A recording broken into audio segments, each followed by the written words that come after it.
سجدہ اطمینان سے ہو.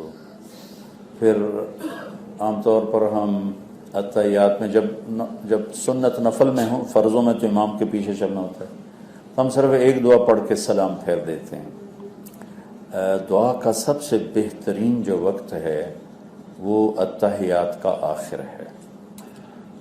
سلام پھیرنے کے بعد ایسا جیسے لائن کٹ جائے. ایک مثال ہے، ورنہ اللہ کے ساتھ لائن کٹتی کوئی نہیں، لیکن نماز کے اندر بندہ اور رب بالکل ہم کلام ہو رہے ہوتے ہیں. حمدنی عبدی، اثنا علی عبدی، مجدنی عبدی، اللہ اور بندے کی آپس میں بات ہو رہی ہوتی. تو سلام پھیرنے سے پہلے جو ہم دعا مانگتے ہیں وہ زیادہ طاقتور ہے اس دعا سے جو سلام پھیرنے کے بعد مانگی جائے. تو جتنی دعائیں آپ کو یاد ہیں ان کو آپ سلام پھیرنے سے پہلے مانگنے کی عادت بنائیں، 1 ہو، 2 ہو، 3 ہو. باقی چونکہ دعا کیفیت کا نام ہے نہ کہ الفاظ کا، تو جب کیفیت بن جاتی ہے پھر اردو، پشتو، عربی سب برابر رہتا ہے.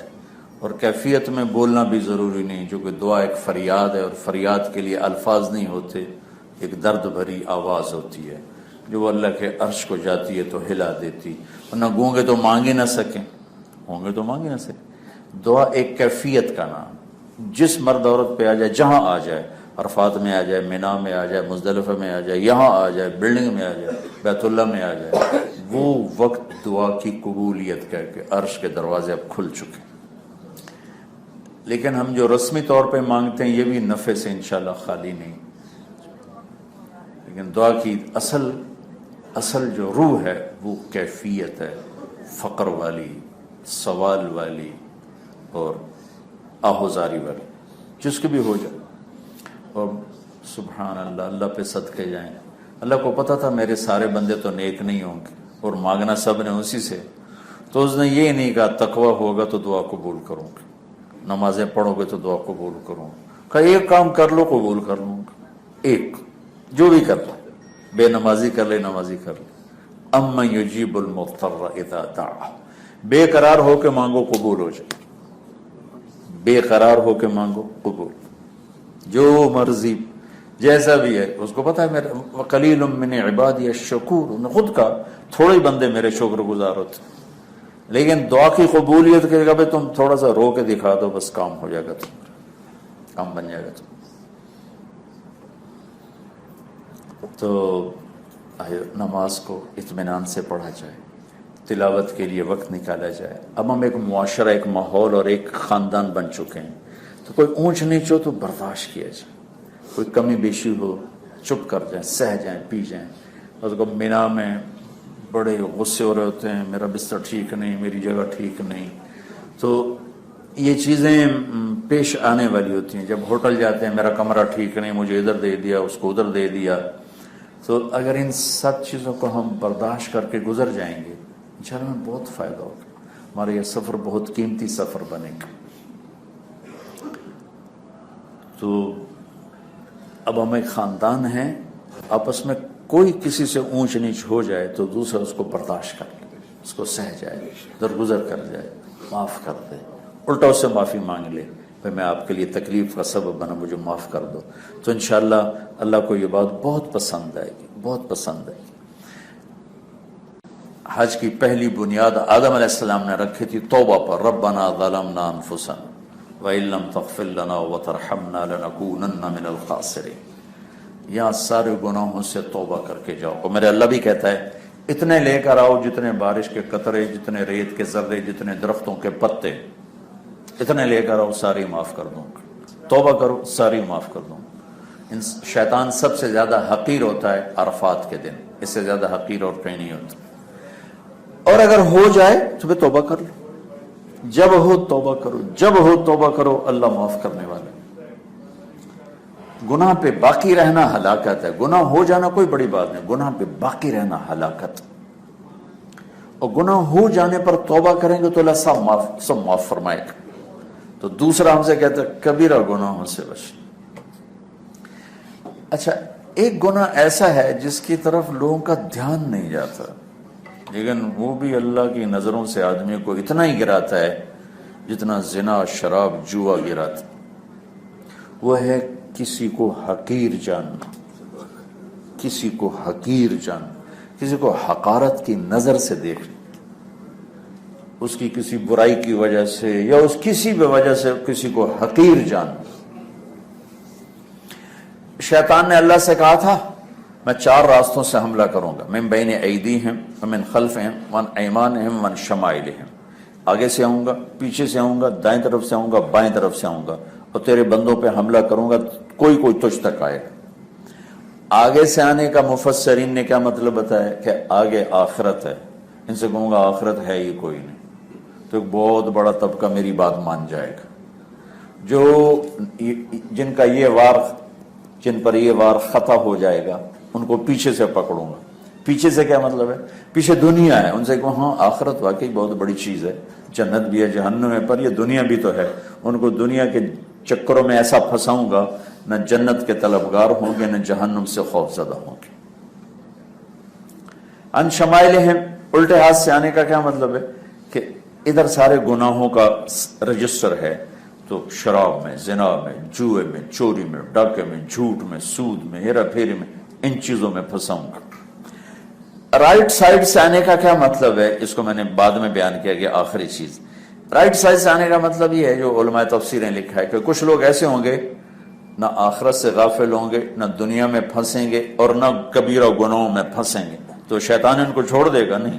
انیمان ہے، شیطان ان میں نیکی کا تکبر پیدا کرے گا اور گناہگار لوگوں کی حقارت دل میں پیدا کرے گا۔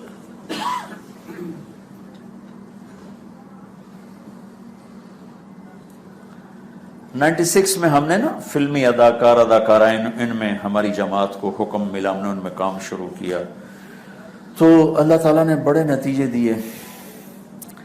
تو ایک لڑکی ڈانسر تھی، وہ حج کے لیے تیار ہو گئی، وہ ہمارے ساتھ اس نے حج کیا۔ تو عرفات میں ہم پہنچے تو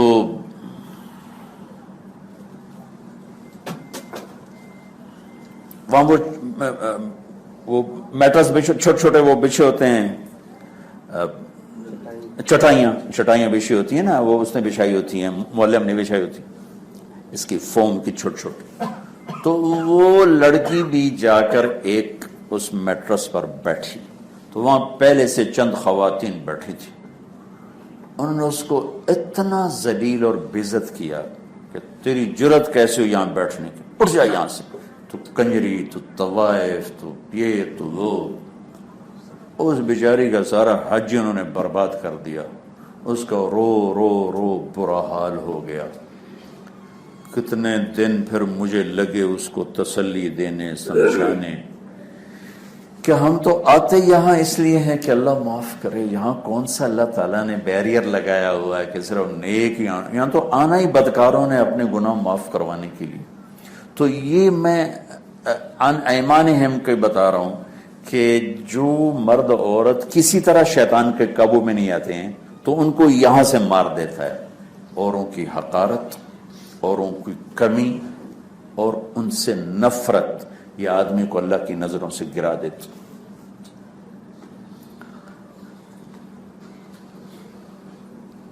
تو یہ ایک بہت بڑا جرم ہے جس کی طرف عام طور پہ بھائیو توجہ نہیں۔ یہ سود خور ہے، یہ حرامی ہے، یہ فلانا ہے، یہ چور ہے، یہ ڈاکو ہے، یہ شراب کے اڈے چلاتا ہے، یہ جوئے کے اڈے چلاتا ہے۔ کیا پتہ کل توبہ کر لے اور میں کسی بات پہ پکڑا جاؤں، الٹا ہو جاؤں۔ مجدد الف ثانی رحمت اللہ علیہ بہت بڑی ہستی ہیں جنہوں نے اکبر کے دین الہی کے رد میں ایک بہت خوبصورت محنت کی جس سے وہ مٹ گیا۔ تو ان کے خطوط ہمارے استاد پڑھ رہے تھے فارسی میں، تو اس میں تو اپنے آپ کو فرنگی کافر سے بھی برا سمجھو۔ تو میں نے استاد جی سے پوچھا اس کا کیا مطلب کہ اپنے آپ کو کافر سے بھی برا سمجھو؟ تو استاد محترم نے فرمایا انجام کے اعتبار سے کہ آج یہ کافر ہے، ممکن ہے کل اللہ اس کو ایمان دے دے، اور آج یہ مسلمان ہے، ممکن ہے کل اس کا ایمان سلب ہو جائے۔ تو اس لیے ہر وقت یہ کیفیت ہو میں سب سے برا ہوں، مجھ سے سارے ہی اچھے ہیں۔ وہ ابوبکر شبلی والی بات کہ میں یہ سمجھتا ہوں کہ میں سب سے برا انسان. بھائیو بہنوں، یہ ایک بہت اہم بات بتا رہا ہوں، اللہ کے واسطے کبھی کسی کی کمی کی وجہ سے اسے حقیر نہ جانیں، نہ کوئی ایسا بولیں جس سے اس کی حقارت یا اس کی توہین یا تذلیل ہو. ہر بندہ میرے اللہ کی صنعت اور کاریگری ہے. میرے ہاتھ کی بنی چیز کو آپ برا کہو گے تو مجھے اچھا نہیں لگے گا. یونس علیہ السلام جلدی چلے گئے نا، عذاب آ رہا اور چلے گئے. وہ تو انہوں نے توبہ کر لی. جب اللہ نے مچھلی سے نکالا اور تھوڑا کرا کے بھیجا تو راستے میں کمہار گھڑے بنا رہا تھا، گھڑے. تو اللہ تعالیٰ نے کہا یونس اس سے کہو یہ 2-4 گھڑے توڑ دے. تو یونس علیہ السلام نے اسے کہا ارے بھائی یہ تو 2-4 گھڑے توڑ دے. وہ کہنے لگا واہ، اپنے ہاتھوں سے بنا کے توڑ دوں، کیسی بات کرتے ہو؟ کہ اللہ یہ تو یہ کہہ رہا ہے. تو اللہ نے کہا یونس تو مجھ سے میرے ہاتھوں کے بندے مروانا چاہتا تھا، میرے ہاتھوں کے بنے ہوئے بندوں کو تو عذاب سنا کے چلا گیا. میں تو رحمت ہی رحمت ہوں، رحمت ہی رحمت. بھائیو اللہ کے واسطے، اللہ کے واسطے کسی کی حقارت کو دل میں نہ جگہ دینا، بہت خوفناک چیز ہے. یہ شراب زنا سے زیادہ خوفناک چیز ہے، چونکہ شراب پینے والا کہتا ہے گناہگار.